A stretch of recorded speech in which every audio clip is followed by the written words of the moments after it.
Dreaming of a home gym but worried about the cost?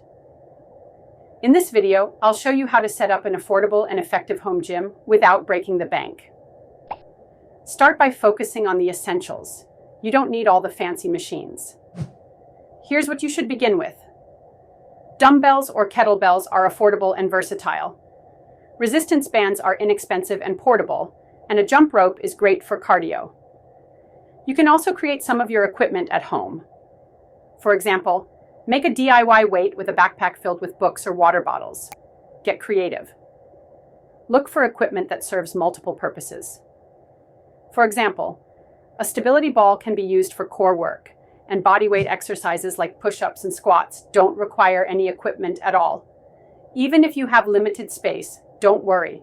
You don't need an entire room for your gym. A small corner or even your living room can be transformed into a workout area. Finally, be smart about where you shop. You can find great deals on fitness equipment at discount stores, online marketplaces, or even secondhand. So, with a little creativity and smart shopping, you can build an effective home gym on a budget. If you enjoyed these tips, make sure to like, subscribe, and comment below on how you plan to build your gym.